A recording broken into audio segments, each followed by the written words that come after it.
Long ago, 2,000 miles apart, both the bride and groom in this story were stars of their elementary school plays. He played a boy who didn't believe in Santa Claus. She played an Arabian snake charmer dressed in purple and gold.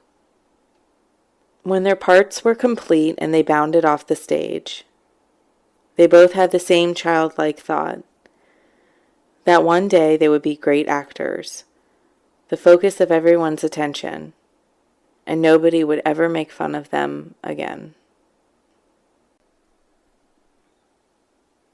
On Sunday, March 2nd of last year, a man named Stanley Kellogg woke up with a feeling inside his stomach like the entire population of a wasp's nest had decided to light off sparklers treated with paint thinner. It wasn't who he was marrying that day that he was worried about. It was the method. He got up, put on his outfit of a sweatshirt, jeans, and sneakers, and dutifully reported to Chandler Union Community Center, recently the site of the local theater company's ill-fated production of Bye Bye Birdie. At the age of 35, Stanley Kellogg was getting hitched. He didn't see his fiancée Muriel standing in the wings backstage until 3 minutes before noon, when the 60 people or so in attendance had taken their seats before the darkened stage. Stanley had been busy pacing back and forth, nauseous, and worried that a woman named Sharon Nagel was simply not going to show up to fulfill her part in the day's events, that he had simply asked too much of her. And so as the minutes ticked by, and he didn't spot her out there rolling into the pothole-filled parking lot, his nerves got more and more frayed. When the clock struck 12, and a single performer walked out on stage under a shakily handled spotlight, Stanley's head and his legs felt like half-melted jello. And then Muriel's old college roommate, a house painter named Gail Wedge, began to play an acoustic guitar unaccompanied in the quiet 200-seat theater/basketball court. From row D, seat 7, I listened to the song attentively.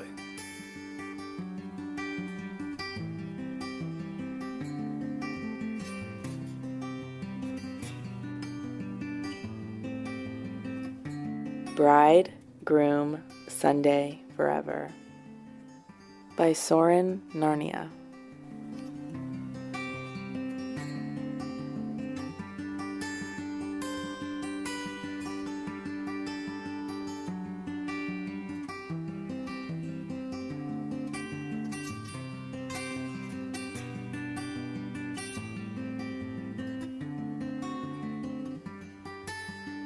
When the song ended and the applause faded, Muriel and Stanley came out onto the stage from opposite sides and simply stood a few yards away from each other, looking bashfully at the crowd. Then a man in his early 70s came out from behind the curtain too, carrying notes to a lectern in the center of the stage, walking slowly with the aid of a cane. On his way he passed a bit of theatrical scenery that, like the lectern, Stanley had set up himself hours before. 4 tall wooden easels, rented from an art supply place in town, each displaying a large photographic blow-up of a part of the small town of Chandler Union, mounted on tagboard. Good afternoon, treasured loved ones of the happy couple. My name is Dr. Richard Onsdorf. Behind me on my left, we have today's bride, Muriel Bellman, whose tasteful sweater and plaid skirt combination, I understand, was handmade with the help of her special education students at Forest Friends School, with a hair clip provided by Target. And behind me on my right, we have the groom, Stanley, who apparently thought he was dressing just to throw a frisbee around. I'm Stanley's primary care physician, and have been for 12 years. When Stanley first suggested I speak here today, I laughed heartily, because my romantic history contains one of the more unfortunate events in the annals of Queen Anne's County. If you have a strong memory, you might even recognize my name from long-ago newspaper articles after my wife stabbed me 7 times in the kitchen of our home in 1977. Some of you were not even born then, so I'll try to explain why it is that Stanley should think it was such a swell idea to have me talk about the beauty of romance. The first few years of my marriage to the former pageant contestant Greta Bell began well enough. Too well, in fact. Like many men before me, I was so overwhelmed by a thing called lust that I made some ridiculous decisions.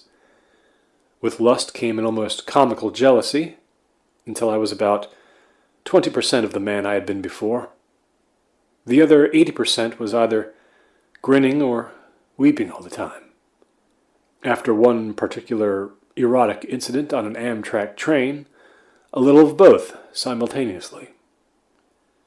Our childless marriage introduced us to the world of screaming matches, stormy exits, and pitting one's relatives against the others.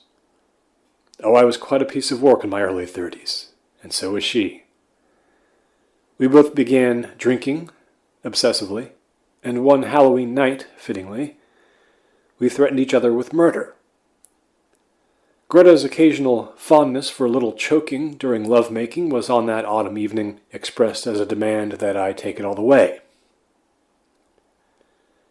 A year or so later, Greta misinterpreted a phone call I made to her therapist and decided to put a permanent end to our union. I was in the hospital for 7 weeks, recovering from my wounds. Greta resided for a year and a half at a mental health facility in Providence. Last March, Greta and I saw each other for the first time since the night of her arrest, 39 years ago. We met for coffee at Starbucks for 2 hours a few days before her 71st birthday. We exchanged photos of our combined 7 grandchildren, and we laughed while talking about movies, places we traveled, and her newest love, selling her homemade crafts on the internet. It was I who remarked to Stanley once that a real wedding ceremony would have the bride and groom bearing their souls on stage, unrehearsed, for all the world to see. Apparently both he and the lovely Muriel found this to be an intriguing idea. Stanley has said many times that weddings are about as pleasant as sitting through a prolonged oil change. And I can guarantee you that this one will be a little different. My role today is to remind us all that you just never know. Some married couples make it, some do not. Some wind up despising each other, some do not. Some make suicide pacts. Some live under the illusion of happiness for decades. Here's all I know for sure. Hugging Greta last March as we parted, she holding her head against the place where I still bear a 4-inch scar above the heart she very nearly punctured twice with a steak knife, was one of the most extraordinary moments of my time on this planet. We had both made it through, and we were both happy. Love makes no earthly sense, ladies and gentlemen. What more proof do you need?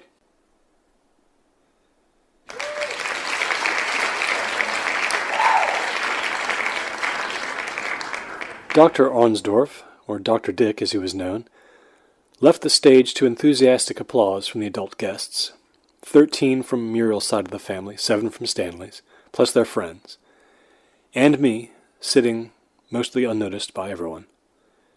As Stanley's friend Mike Dillis emerged from the wings in a rumpled brown sweater, I saw Muriel give Stanley a nervous smile from across the stage, and they both sat down in folding chairs, still in plain view of the audience, where they would remain for the next 90 minutes. There was one more little speech to go before the actors came out, and things got truly strange. My name is Mike Dillis.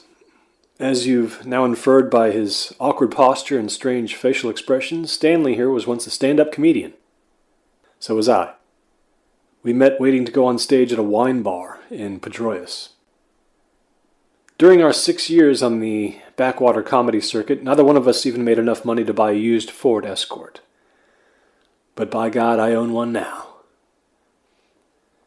Stanley spent most of his 20s living on my sofa. I remember a magical night in 2004 when he actually offered to pay for half a pizza we'd ordered.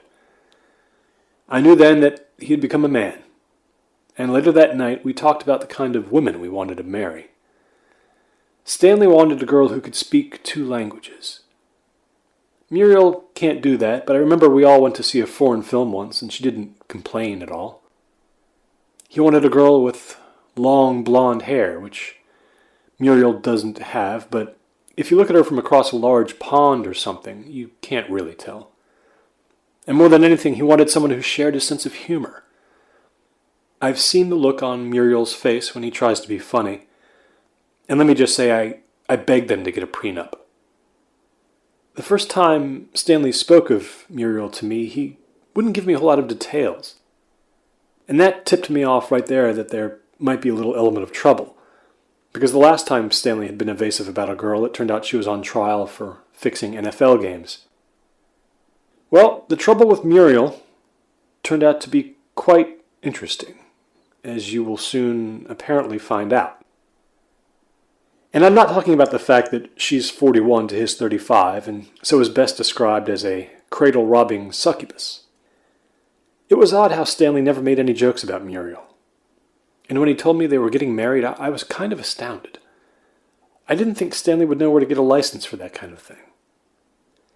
I was doubtful until I realized that Muriel really was the woman with whom he'd gone through a lot of firsts in his life.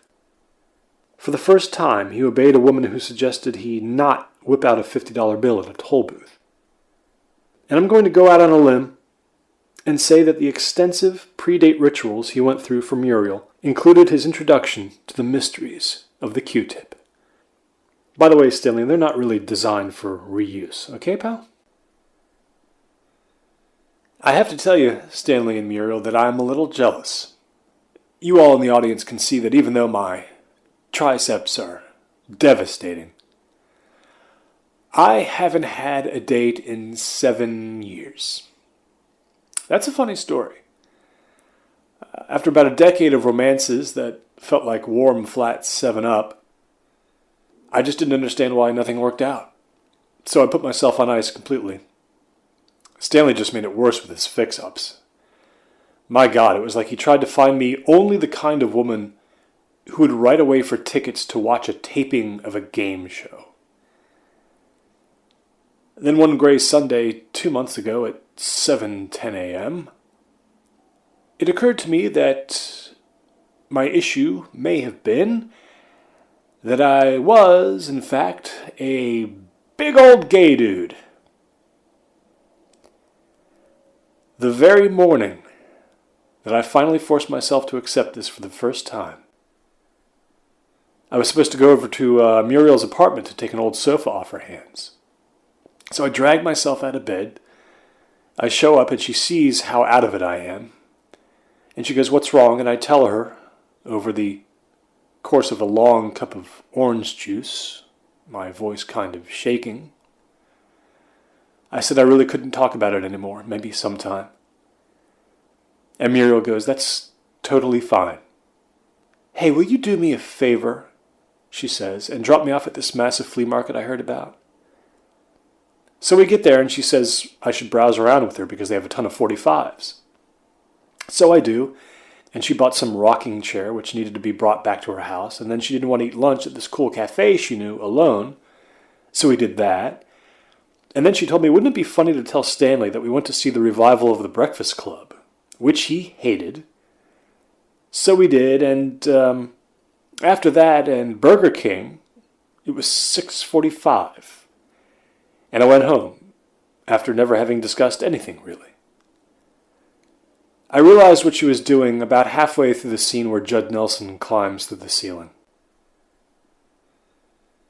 I seriously lie awake at night and think of the kind of person who would do that. And then I think of the road I have ahead of me. And I think, Stanley, Muriel, for what you have and so many of us do not. You can just kiss our asses. We hate you. Go move into the Hallmark Channel and die there on a porch swing, listening to Billy Joel together. Okay? Whitest people ever. Okay, that's it. Now it is time for the first of 3 theatrical dazzlers that Stanley and Muriel have, against my pleadings, written for you. This one is apparently the story of how they met. So let's begin with Chapter 1, as performed by 2 members of the Chandler Union Players, Dora Treadway and Neil Rubenstein.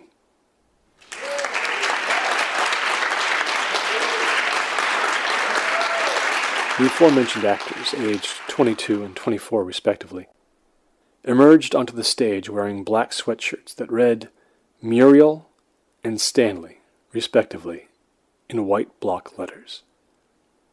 They moved past the actual couple without a glance. The fake Muriel had a camera around her neck. That was about it for their props budget. Dora and Neil looked nothing like Muriel and Stanley, of course. This wasn't the movies. The stage lights went a little green and yellow to suggest an outdoor setting. I saw Muriel's face go beet red when the 2 actors began to become them. This wedding had just become the weirdest one Brayberry Street had ever seen.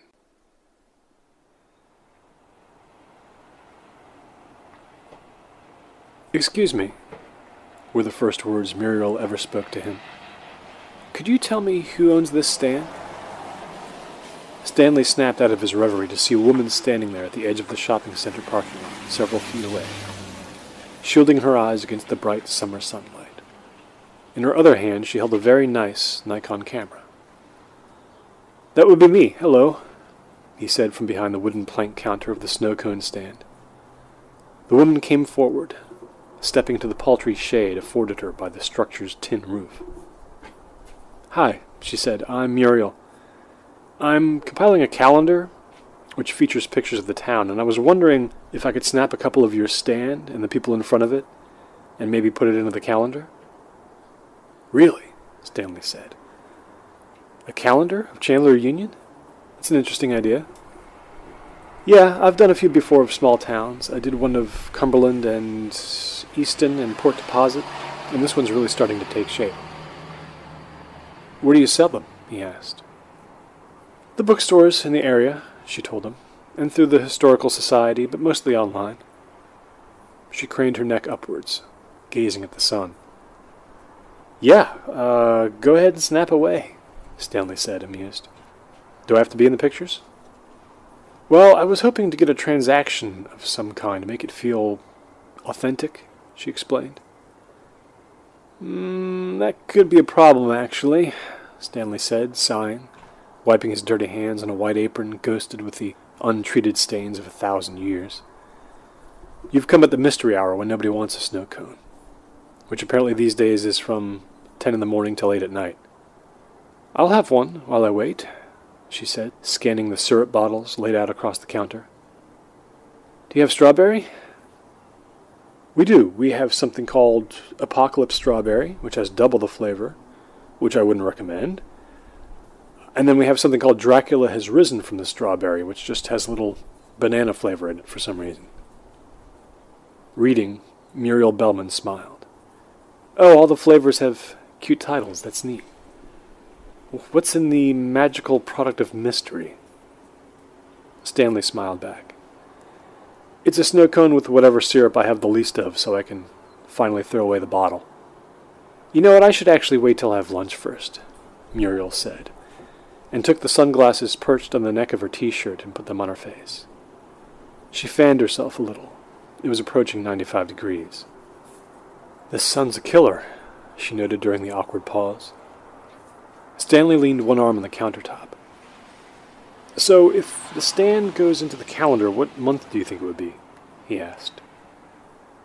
"Oh, one of the winter months. I still need a January." Stanley tilted his head, intrigued. "Seeing people at a snow cone stand reminds you of January?" No, she explained. The idea is to make you long for whatever you don't get to see that time of year, so August's photo would be more autumnal because people are starting to get tired of the summer heat, etc., etc. And in January, everyone wants it to be summer again, so... After she trailed off, Stanley merely looked at her in mild wonder. I think that idea is so great, he said. I may collapse in a heap of some sort. She laughed a little uneasily and looked away, offering a simple thank you. They stood there silently, 5 feet away from each other. Off to the right, someone beeped a horn as they came into the parking lot to go to the hardware store, or the coffee shop maybe, but likely not the large snow cone stand near the library. Obviously what's going to happen, Stanley confessed, is that we'll stand here for an hour and a half before we give up on anyone coming. How about a photo of a small business owner filling out bankruptcy papers? I could call my sister and have my 4 nieces down here in 10 minutes, but I don't want to do any phony staging, Muriel said. You know what we could do? Stanley suggested. We could go off and eat lunch, wait till the afternoon rush. I'm supposed to be meeting my husband in an hour, was the reply. Stanley tried very hard not to blink. You're married? Yeah, she said. So, this whole thing was not a charade just to meet the cutie pie who owns the snow cone stand? Stanley asked, forcing a big grin. Afraid not, Muriel said, looking down at her sandals. Well, hell, Stanley said, taking a step back from the counter. I don't even really work here. I was just setting you up for a date. Muriel's slight smile only grew wider. Did you think I'd be impressed because you own a snow cone stand? Not just snow cones, Stanley noted. We have root beer. We have napkins. She nodded, looked once more at the clear blue sky. Tell you what, she said, what's a good time for me to come back tomorrow and get some customers in the frame? Tomorrow's Saturday, so any time after noon, we'll be hopping. I'm Stanley, by the way, sorry. She stepped forward to shake his hand. Muriel, she offered. It's funny, he said to her, extending the handshake just a little longer than normal. Usually I'd look for a ring before I ask someone out, but I didn't this time. I must be getting desperate. I think it's just the heat, she told him kindly. They talked for another 35 minutes.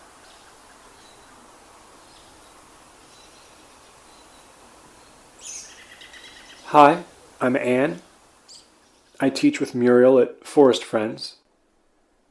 This letter to her from Stanley is from August of last year. Muriel, it's 2:14 a.m. and I'm at a Microtel Inn and Suites in St. Petersburg. They asked me if I wanted to sign up for a frequent guest card. I told the desk clerk I thought that was the most depressing thing I'd ever heard. He told me I got a free cocktail and 2,000 points if I signed up. So now I have 2,000 points. I've never had 2,000 of anything. At Smokes, I got bumped from the 9 o'clock spot to the 11. The 9 o'clock guy went on and did 8 minutes about why black people don't like the ending of Jaws. For my set, I was paid $100, and I get to keep the hotel room until morning. I actually have 2 more gigs, working my way back north, not just 1. If I'm very careful, I'll come close to almost breaking even on this trip.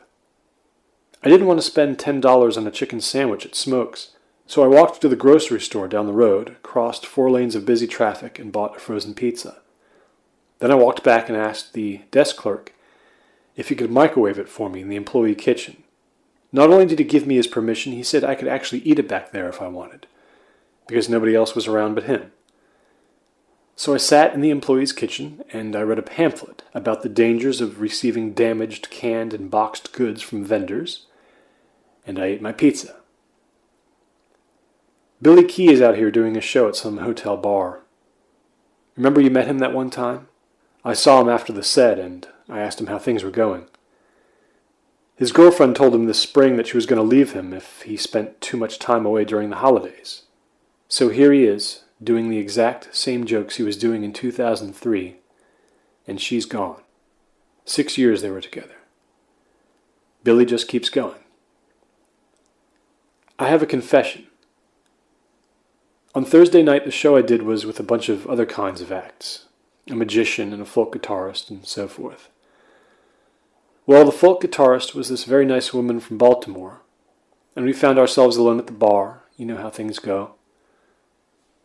I asked her if she thought it was possible to teach tone-deaf people how to sing. She told me she had a book in her room at the hotel next to the restaurant, which had reference to some other books which went into that.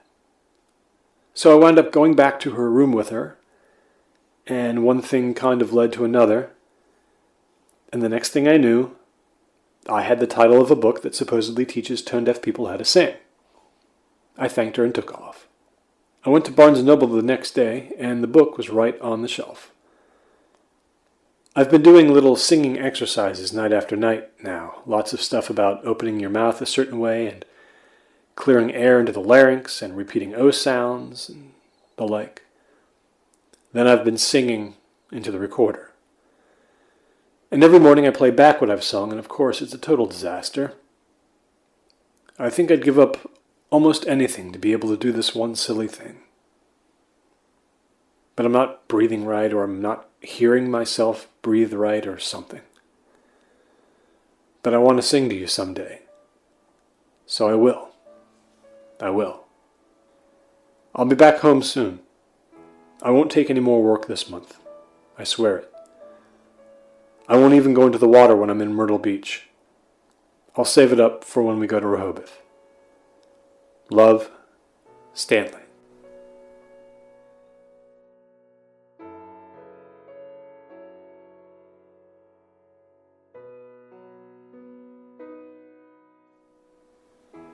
Hello everyone.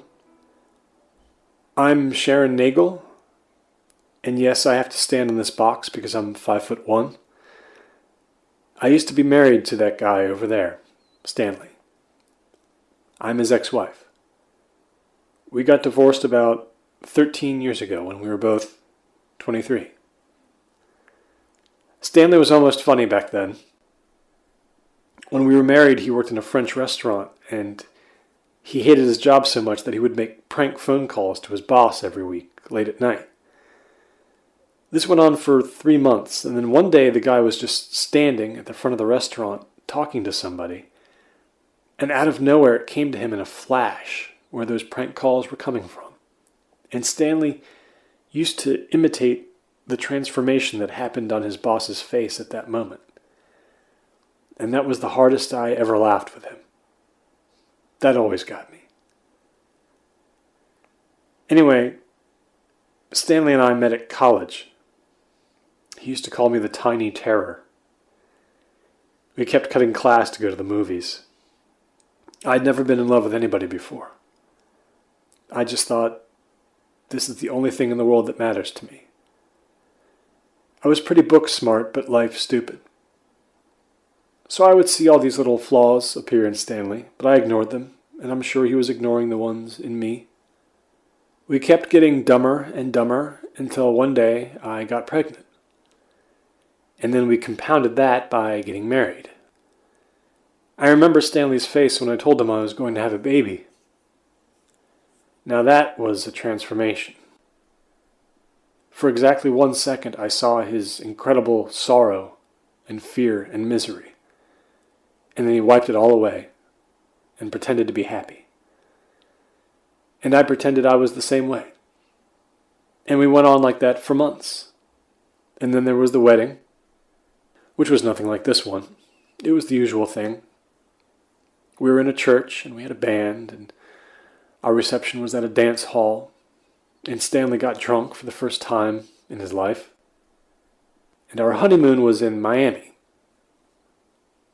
Stanley tried very hard to be romantic with me, but the day we got married was kind of the end of it being easy for him. He carried me down to the beach in Miami, and he was huffing and puffing after a while, and finally he set me down on the sand about 50 feet away from the water. I remember being disappointed that he hadn't been able to carry me just 50 feet farther. I lost the baby right after that. And Stanley's face when I told him that was just sad. Sad all the way through. He recovered from it so fast, though, that I started to hate him a little bit, because I never really did get over that while we were married. I knew inside that part of him was relieved that there would be no baby yet. He would try to make these grand vacation plans for us to kind of make up for it. Every other day he would bring up Disneyland or San Francisco or Montreal, how if we could just save a little bit more, we could get to these places. But in the end, we had to settle for going to Miami again, because the house we stayed in was free, and it seemed like he knew we weren't going to be able to go on from there. He said to me one day, "Hey, it's really okay if you want to get divorced. I understand." And if I remember right, I said, "Yeah, maybe that's what we should do." Just 2 sentences. I think that was pretty much all there was. Now I think to myself how that was the shortest relationship I've ever had with anyone. It was with Stanley, 3.5 years. I keep trying to remember what my thoughts were like when I was going down the aisle. I only know that I had no second thoughts, no doubts. And now, so many years later, I feel that same way again. I'm glad I went through all that with Stanley. I'm glad we're still friends now. We live really far apart and we don't get to talk much, but still, it just amazes me that I stood next to him and said those words in front of all those people. My biggest day. I have these little fears sometimes that I've gotten my last Christmas card from him, or that someday I'll be sitting and having coffee in my kitchen and I'll look up and think, it's been 2 years since I heard from Stanley last. And I wonder if that's it.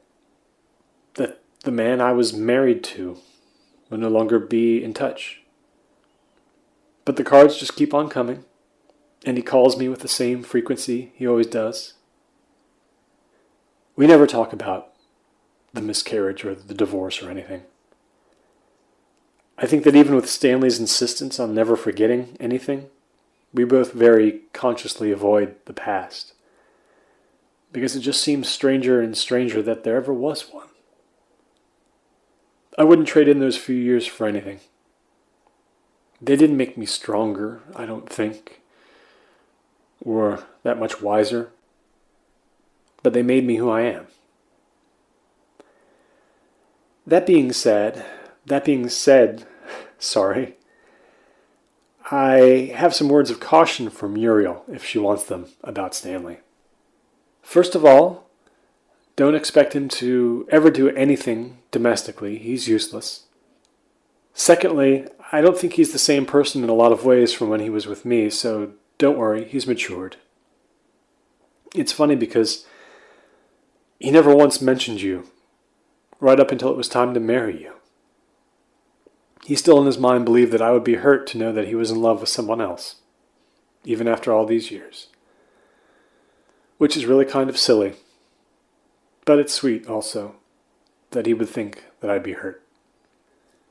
So that's a good sign, I guess. I'm happy he's found somebody. Just remember what I said about the domestic stuff.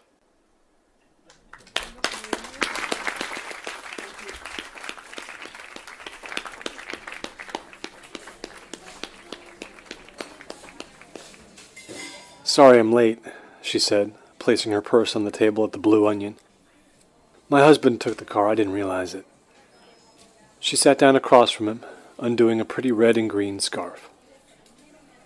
"You actually didn't miss a thing," he told her, handing her a menu. "I asked for a glass of water 10 minutes ago and still nothing." Muriel looked around. "Which one's our waiter?" "Here he comes," Stanley said. "Watch this. This is amazing. He won't even acknowledge us." The waiter in the pinstriped shirt and green ball cap drifted right past them, as if pulled smoothly by unseen strings. Stanley, immersed in deciding between the pot stickers and the chicken wings served in the house's tangy special sauce, barely heard what Muriel said next. "Hey, did you by any chance try to call my cell phone on Saturday and then hang up?" she asked him. No, he replied, glancing up in a daze.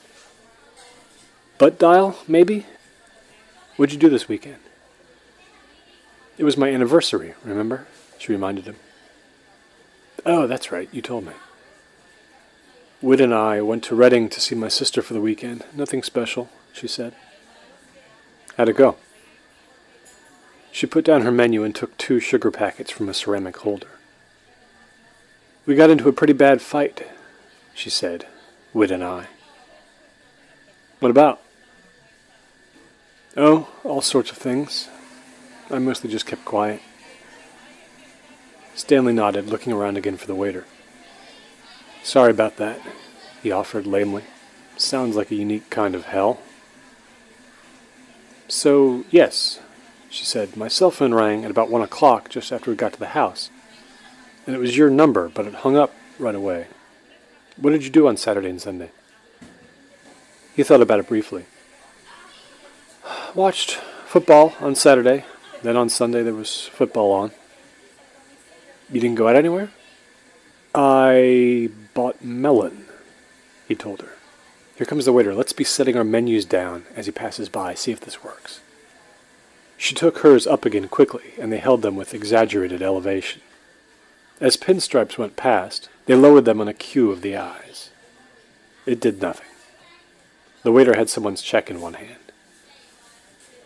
You know what's happened? Stanley said. We're ghosts. Like in The Sixth Sense. We see each other, but nobody else can. Should I flash him? Muriel asked. Oh, that's the first thing I tried, Stanley said.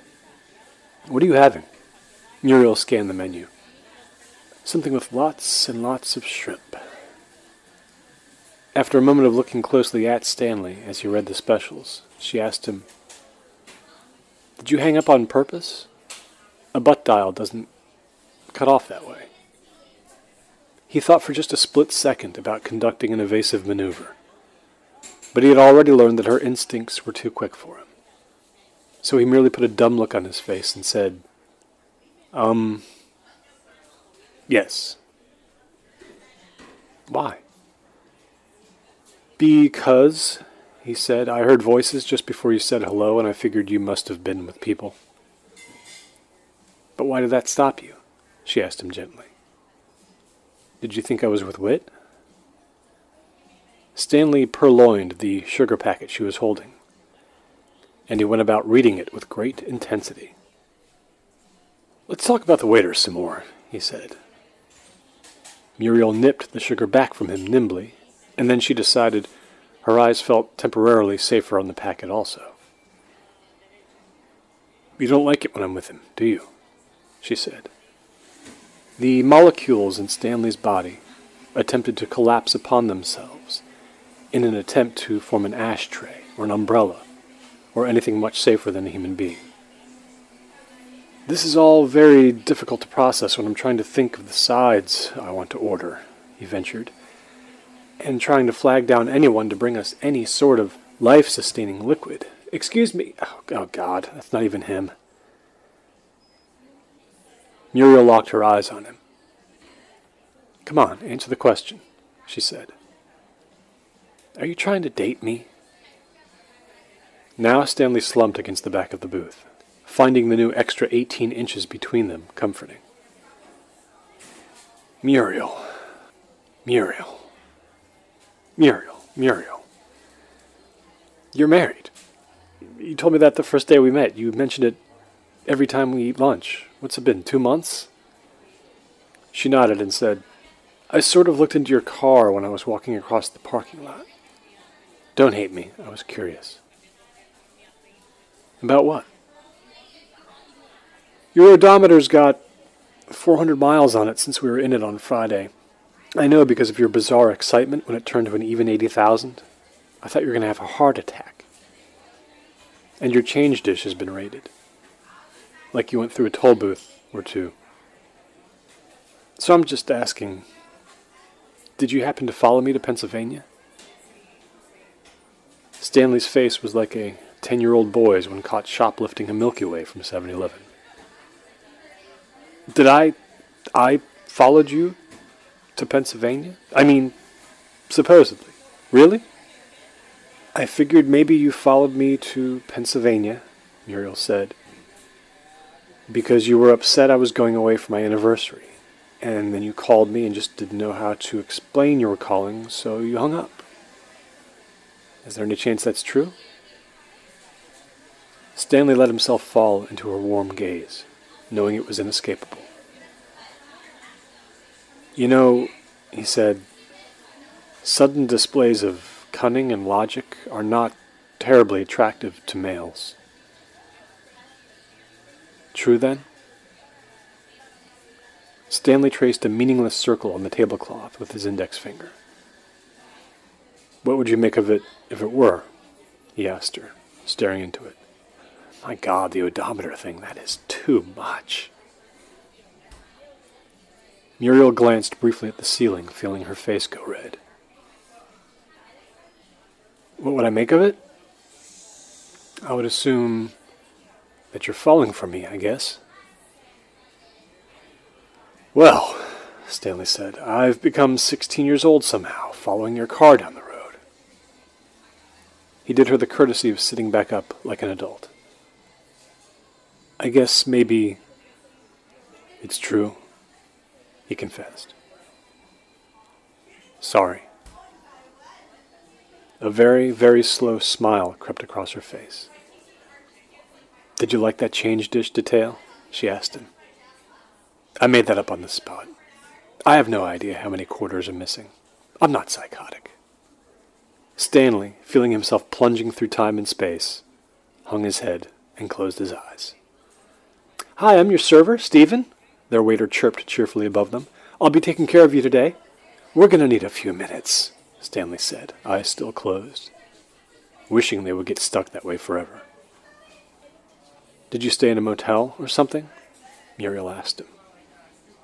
Did you drive by the house? I drove by a couple of times. She shook her head slowly, kindly. What were you hoping to accomplish? I wasn't hoping to accomplish anything. I just wanted to be there. You're very sweet and very pathetic and very nice, Muriel informed him. He looked at her face for the 1000th time since he'd met her, feeling no less amazed when he did so. I own my own business, too, he said.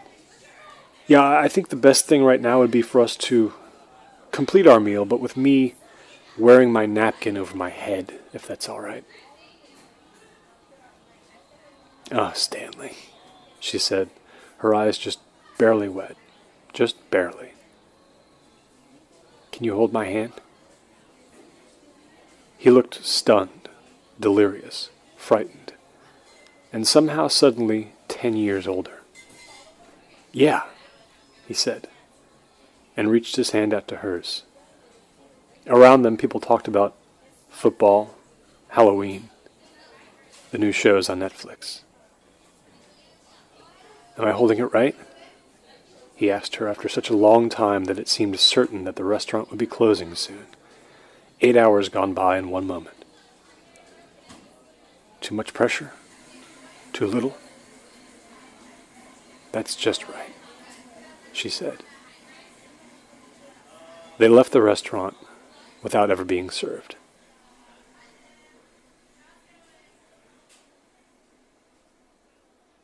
My name is Mark Pitts, I said to the audience that afternoon after rising from my seat and taking the stage, totally nervous. It was my turn to speak. I used to be Muriel's ex-husband's best friend.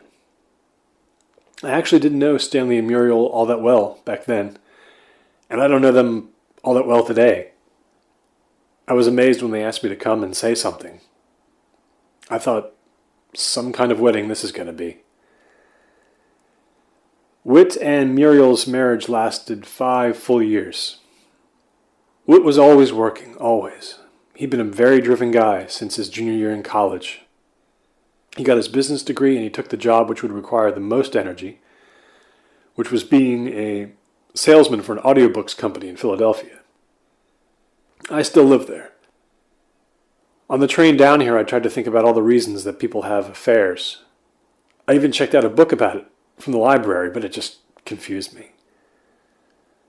Anyway, here was Whit's reaction to everything when Muriel told him what was happening.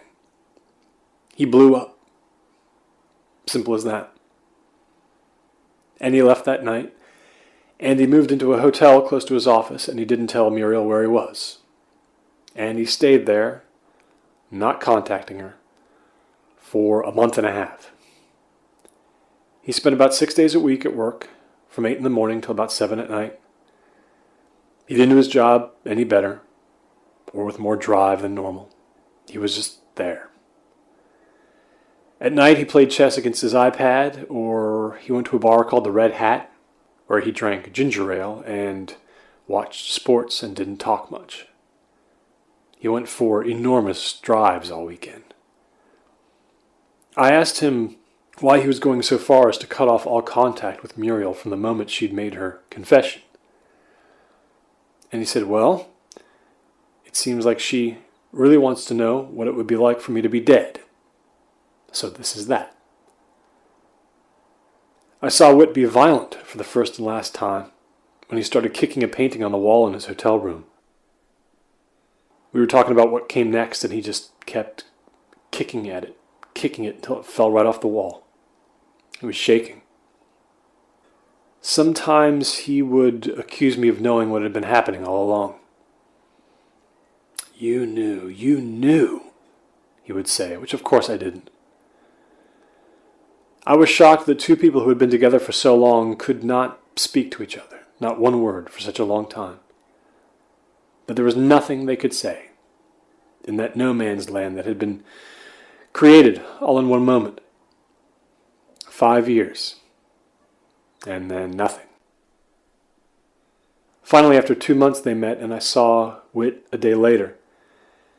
And he told me that neither I nor anyone else he knew was to mention a single word about Muriel ever again, as long as he lived. And I'm sorry to say it, without Whit being here in the theater to defend himself, but I think that's a terrible waste. Now they get no ending, not even a sad one. Whit kept tearing up her letters before he read them, and so Muriel had to eventually stop sending those. He's a good guy, though. Somewhere in there, we weren't really best friends anymore. Not because of anything I did, I don't think, but mostly because having friends wasn't the most important thing to Whit anymore. I had tried to show him that it wasn't some dormant evil in his wife which had caused the end of his marriage, that maybe she was just a flawed human being instead of some villain. He didn't want to hear that. So I wish that this ceremony were being recorded, because he needs to see it. He needs to be here somehow, because maybe he would see what it's really all about. If this wedding is the end result of so much pain, I have to believe it was all worth it somehow. That some beauty is being born of great ugliness. I'm here to speak on behalf of the part of Whit that's still there somewhere, and would be glad for whatever happiness Muriel can find. One time, 2 years into their marriage, Whit and Muriel hosted an anniversary party and had a bunch of friends over. Muriel made a very nice turkey dinner, and she made chocolate mousse from scratch, too, I recall. After dinner, we all went into the living room, and the couple showed some old home movies of themselves as kids. And when the guests were gone, Muriel revealed to Whit that she'd played a trick on him, that the little girl in those movies wasn't even her. It was just some footage she'd borrowed from a friend. When Whit woke up the next morning, there were a couple of DVDs on the kitchen table, the real stuff this time, and Muriel had attached a note to them that said something like, "You can have my childhood, too, if you want." Things like that don't go away. I'm sure of it, ever. It doesn't matter who falls in love with who. In some place we can't know about, Muriel is always writing that note to Whit, and affixing it to those DVDs with a piece of Scotch tape. Thanks for listening. For those of you who have not had illicit affairs with married people, Stanley said to the audience after I took my seat again, here's a few things I learned from the experience. First, obviously, the cheating party has to buy a separate cell phone, and they can't have any bills floating around, so they have to buy a paper shredder. And God forbid someone finds that shredder and figures out what it's for, so they really should invest in a $400 paper shredder camouflage kit. In the beginning, you should make a list of any mutual acquaintances the two of you might have, since every one of them is a ticking time bomb, waiting to Nagasaki everything you've worked so carefully to protect. In fact, someone in the audience today was actually standing in the hot dog line at a minor league baseball game when Muriel and I happened to pass within 6 inches of her. If she'd seen us, I have no idea how we would have been able to cover for ourselves. And finally, there are several inexpensive cyanide capsules on the market today. It's crucial to learn how to store, clean, and use one in case the dreaded moment one day arrives. I stole our friend Anne's camera last week when I was supposed to be merely house sitting, and I went out and I took these photographs that you see all around me. It was Anne's idea to blow them up like this and put them on these easels.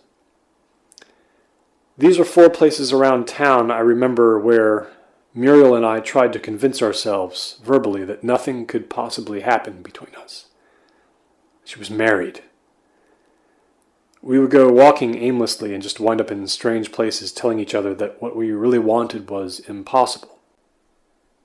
That's Hillsland Community Beach right there, where all the jellyfish come every summer.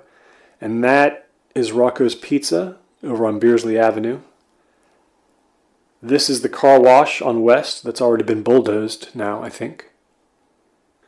We stood in these places, never quite arguing, never quite agreeing on what we wanted, and let the record show that it was me who really pushed Muriel to be with me. I tried everything, and finally I got what I wanted. I don't know if anything would have stopped me. I really don't. I was long back in my seat by that time, and I found it kind of difficult to look past Stanley at Muriel sitting in her chair in the soft light, gamely sitting through all the presentations and all the scenes, like her fiancé did, and trying her best to hold her head up throughout, no matter what she heard up there. So instead I looked briefly at the stapled paper program I and the rest of the guests had been given. It was as simple as it gets, with one bit of real flair. In addition to portraying Muriel on stage that day through those miniature plays, Dora Treadway had used her artistic skills to illustrate each page in the lower right-hand corner. The first sketch showed what was obviously Muriel holding a baby, as her future husband Stanley held one arm around her shoulder. On subsequent pages, their child grew up, first into a girl of 2 wearing a tiny leotard, then 4 wearing her first pair of jeans, and finally about age 8 or so, now with long blonde hair. Dora drew her muddy and scuffed from playing on some unseen dirt pile, and she was happily throwing some of it up into the air, where it cascaded over a 2-column list of the first names of everyone in attendance that day.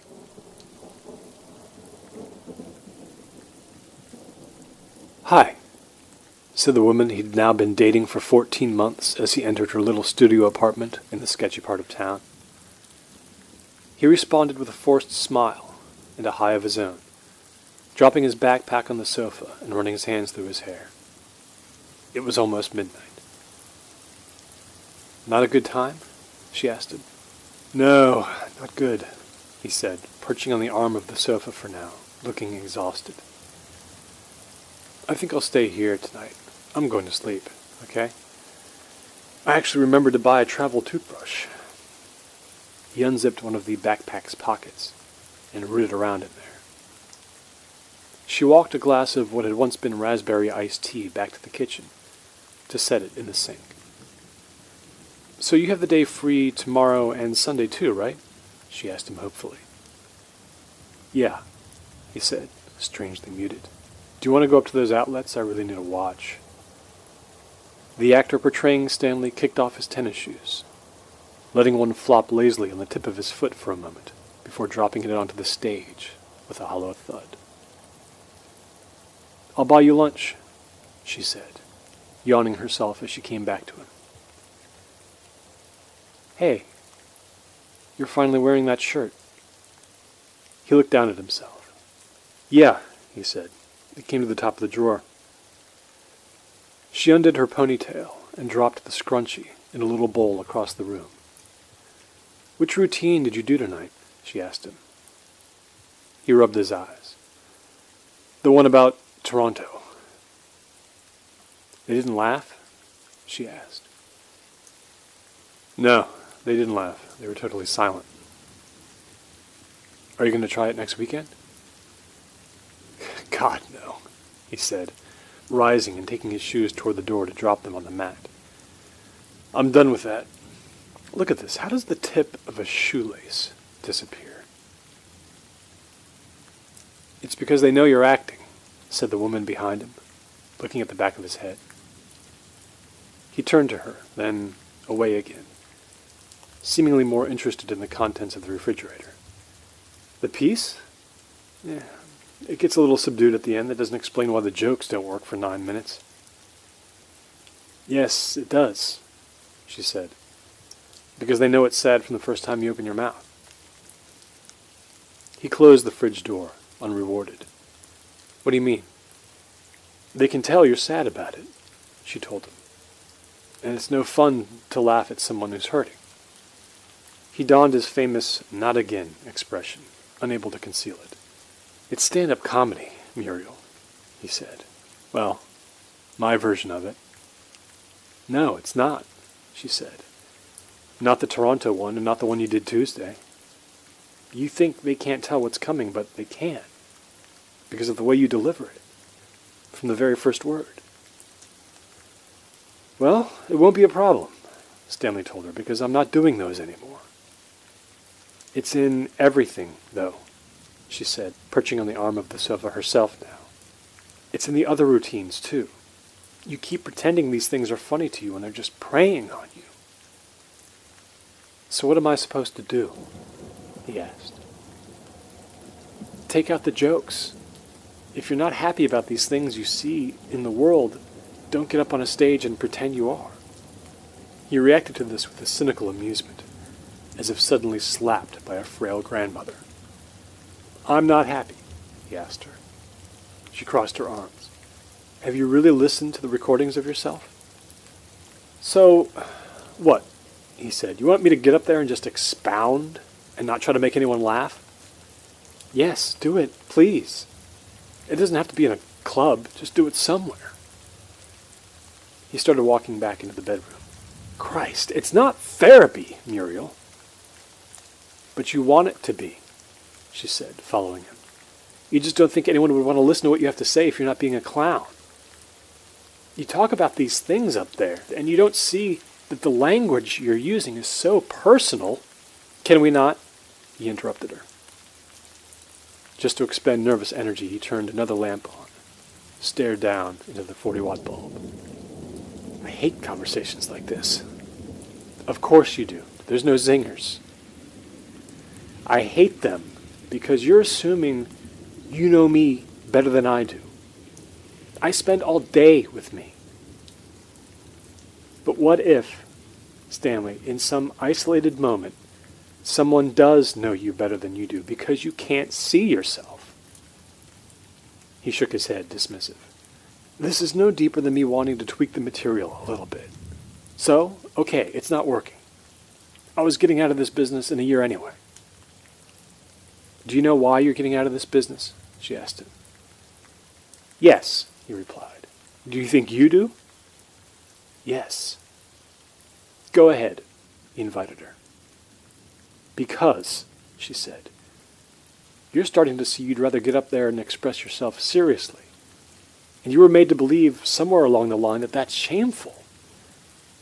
Okay, do you know why you stopped taking photographs and started working with handicapped kids? Yes. Okay, why? Will you tell me what you think? Sure, but you first.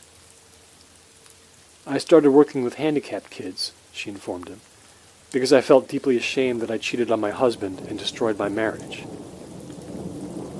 With the slowness of the growth of grass, he turned his head away from her and stared at the bedspread, looking ashamed and small. Okay. I thought it was because you saw that United Way commercial during the World Series, he said, letting the joke die without any effort to save it. She didn't seem to mind. You're so calm and smart, he said wonderingly. Why is it that you can't beat anyone at Boggle? She smiled, reached out and touched his hand. We could go on and on like this, he said. On and on and on. I know, was her confident response. Don't you want to? The young actor portraying Stanley Kellogg, standing rather than sitting because there was no prop furniture, fell silent again on the stage of the Chandler Union Theater before he went on speaking to the young actress he barely knew, the one whose shirt labeled her as Muriel. If thinking so hard about everything, he said, every little thing, hasn't saved either one of us from screwing up so badly, what are our chances? The actress, standing close by, came a little bit closer. I don't know you completely, she said. One day I'll think to myself, I didn't expect that from him.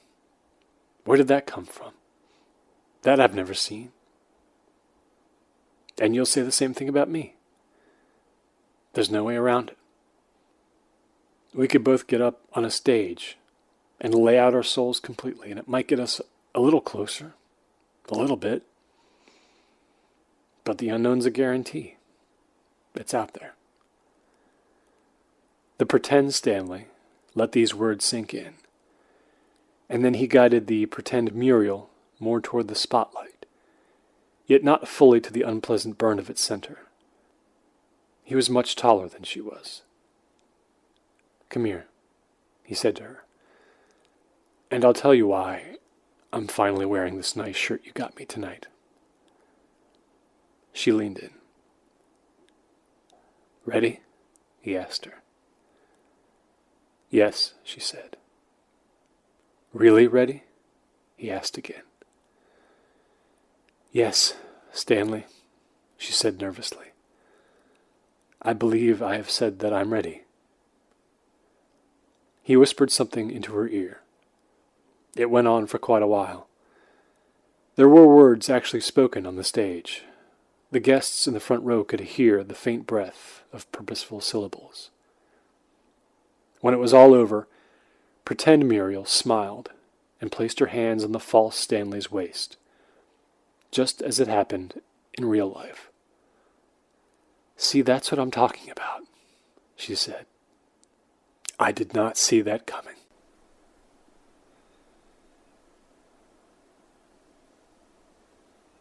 Muriel and I agreed it would be interesting, Stanley said to the audience next, if we finished up today by cutting right through it and revealing one deep, dark secret to each other for the first time.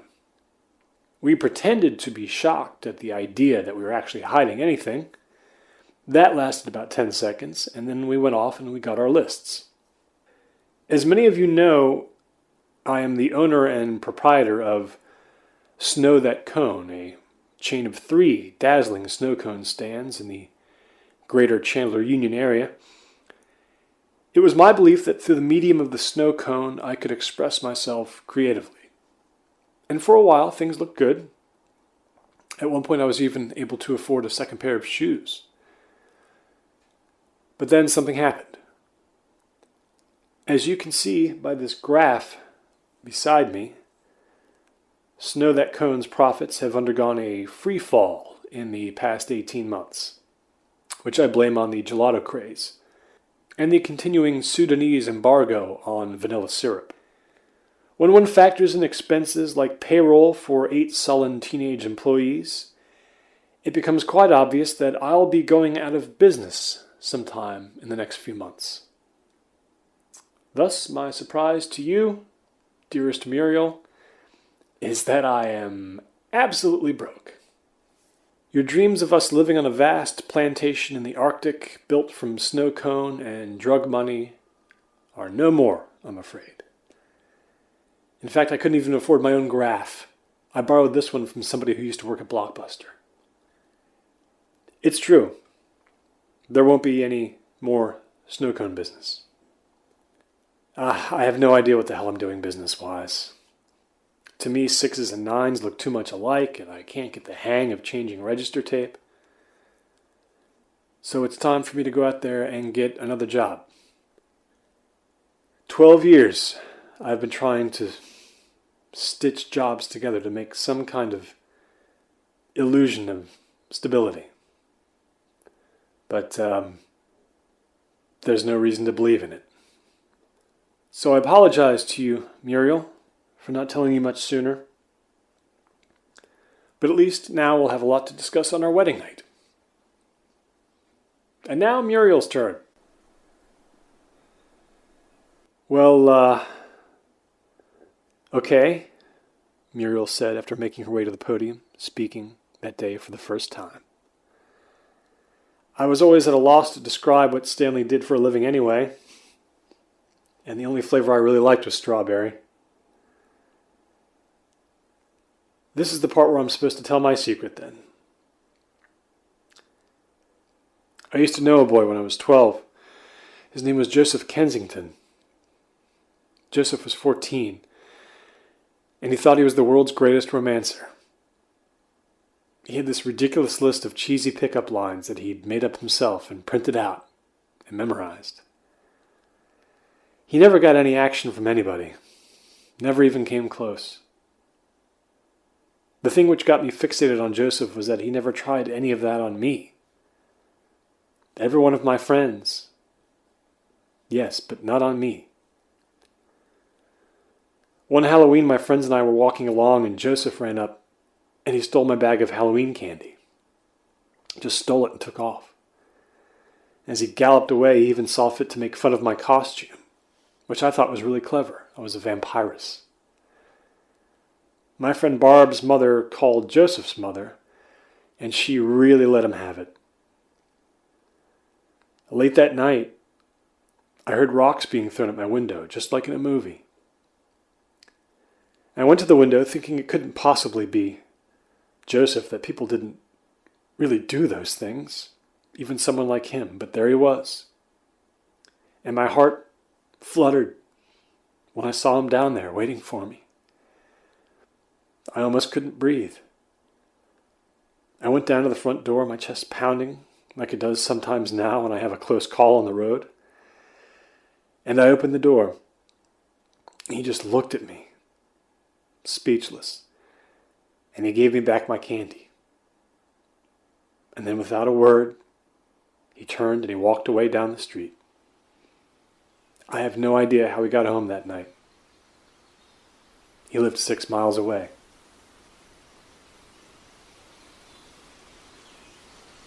On one of the last Fridays before her wedding day, Muriel parked her dented little car on the side of a beaten road named after one of the first casualties of the Civil War, and ascended a bumpy grass hill which represented the shortest possible path through True Cross Cemetery.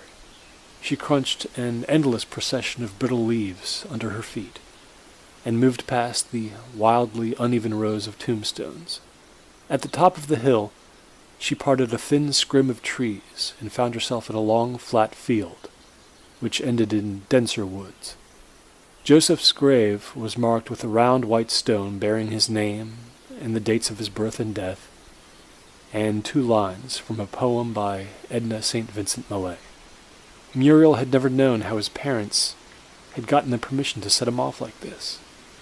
Perhaps they had discovered some loophole in the cemetery's codes, or simply bought their way through that scrim of trees into the open space beyond. She had found it utterly by accident, while house shopping with Whit a 1/4 mile to the south. She rested herself on her knees at the foot of the grave, as she had done before, smoothing her long woolen skirt. "Here I am, Joseph. I keep coming back here. I guess it's because I've always kind of wanted to live permanently in a world like yours. You know, a world where romance is some great castle you think only you've found the key to, and you fall crazy in love with the next person from music class who you see walking through the mall. So innocent. I guess you died before you could find out that romance can be full of pain. I had a dream last night. In the dream, you told me it was all right to marry Stanley. You said it was okay. That everything would be all right. That you wouldn't be mad.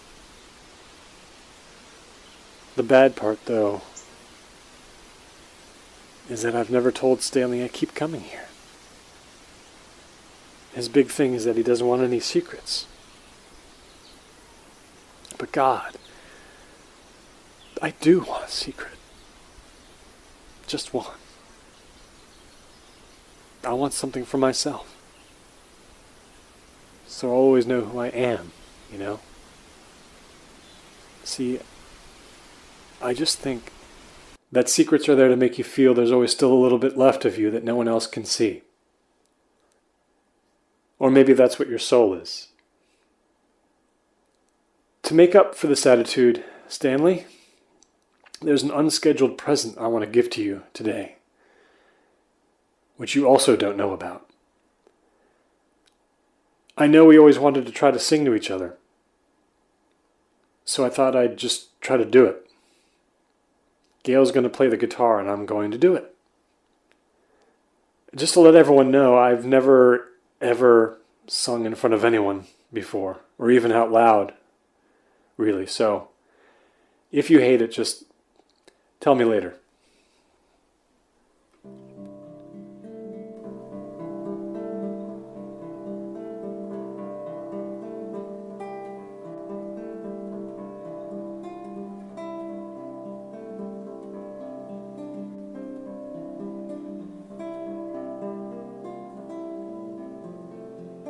Muriel's voice, so untrained, cracked on the very first word of her song. Then it smoothed out a bit, and it was rough going through it all, no question. She would never win any prizes, never do this in public again. It seemed to me, as I sat in the audience, that the sheer will of her song was what carried her, as if she'd decided that her voice was an obstacle to be scaled no matter how high that wall, and nothing would stop her from getting to the end. The song was called The Water Path. It was about a little girl who didn't understand what tears were for. Muriel wasn't even halfway through it when something happened. Stanley, whose face had become stony and dazed, simply put his hands over it and leaned forward, and stayed that way, his shoulders deflated, his heart too stunned to make any sense of the moment that had come for him.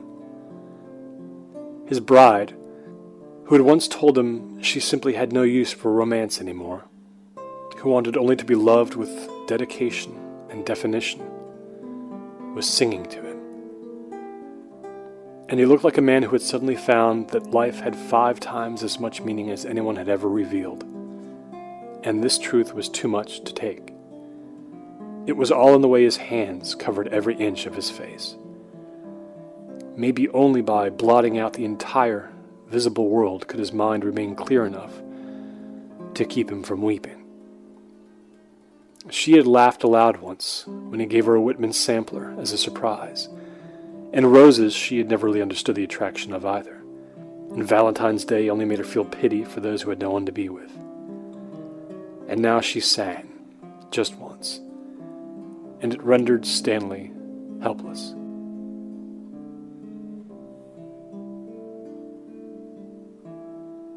When the song was over, he stayed that way. Perhaps he had stopped hearing entirely. The audience was still. They probably didn't understand what had happened to him and were worried. No one knows how long he would have remained inert, covering his face, if Muriel hadn't finally gone over to him and laid one hand on his head in the silence that followed. She moved her fingers through his hair, and finally he moved just a little. She bent down and asked Stanley if he was all right, and if he was ready for the exchange of vows. They walked to the middle of the stage, and there was some cue I picked up on which led me there, too. And also rising were Anne and Dr. Onsdorff and Gail Wedge and the actors, and Stanley's ex-wife, forming a loose semicircle around the bride and groom. There was no ring-bearer, no clergyman. Stanley and Muriel merely stood facing each other, she taking his hands into her own. His face was so serious. So serious. "So you want to make this legal, do you?" Muriel said to him softly. "Okay, my friend.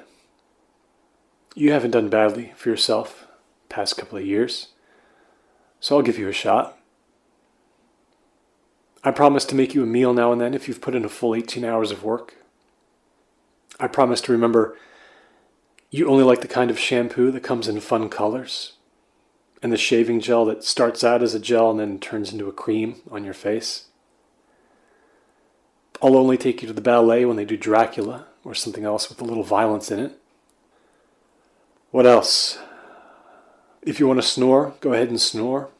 I won't use it to criticize who you are.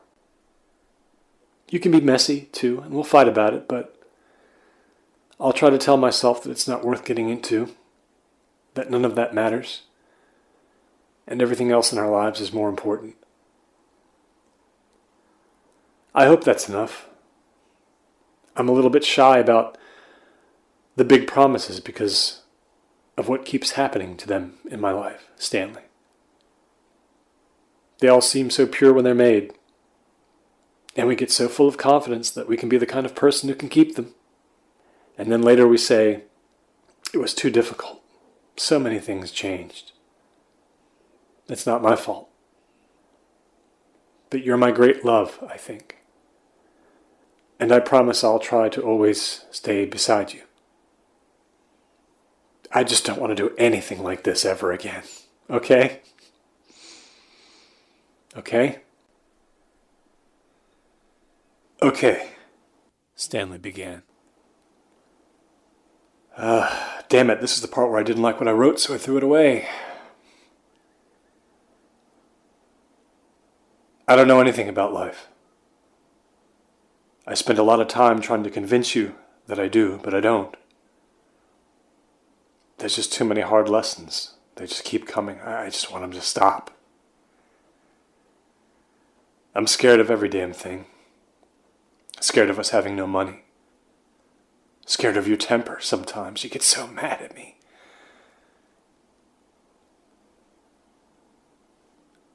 Last week when Richard finally broke it to us that we'd never be able to have kids, I had this sudden vision of us sitting in the park, but we were old. And a little girl walked near us on her way to the swings. And we had both subconsciously conditioned ourselves over the years not to look at each other when something like that happened. The vision was so clear that I thought, I finally found the thing which is going to break us. I walked down to Forest Friends to tell you. But I forgot you were off that morning. I never listened.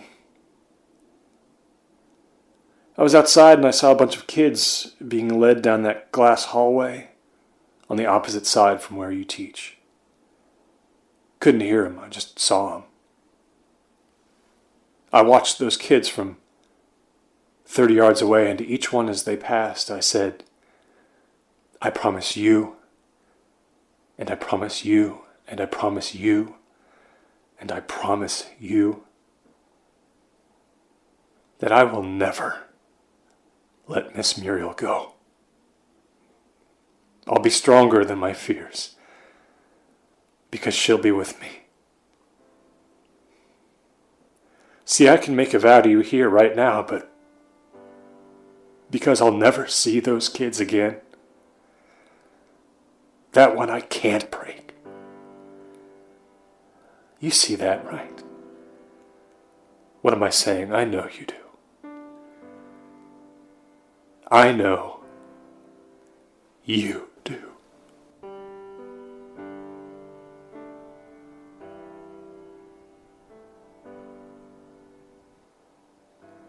They kissed then, and all of us on the stage clapped for them, and the guests joined in. Gail Wedge played the guitar, and that was the end. Except that a group of easel handlers removed themselves from the gathering without anyone really noticing, because they had a job to do. They vanished and emerged from the wings again, one of them holding a new easel, and the other holding a new blow-up, and they set these up right at the front edge of the stage. It was an enormous photograph of the snow cone stand just a few miles away, taken on the day Stanley and Muriel had first met, in the middle of a grueling heat wave, when people really should have been flocking to those snow cones. Muriel had propped the camera on her tripod and agreed to be on the receiving end of an apocalypse strawberry, and the smile on Stanley's face in the photo was of course poorly crafted, but I suppose the effect was okay. There they were, customer and proprietor. Their hands, as Stanley passed the snow cone to Muriel, were almost but not quite touching. And below that homespun image was a grid showing 31 boxes representing 31 days. And the one word identifying that sunny, sweltering month was January.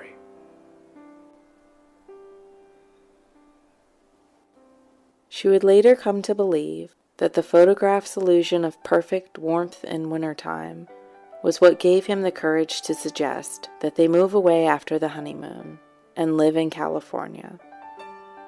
Though they finally decided against it, and in the end stayed close to home, she took his ambition as an encouraging sign and gave her husband all the credit he deserved for speaking out loud of a dream.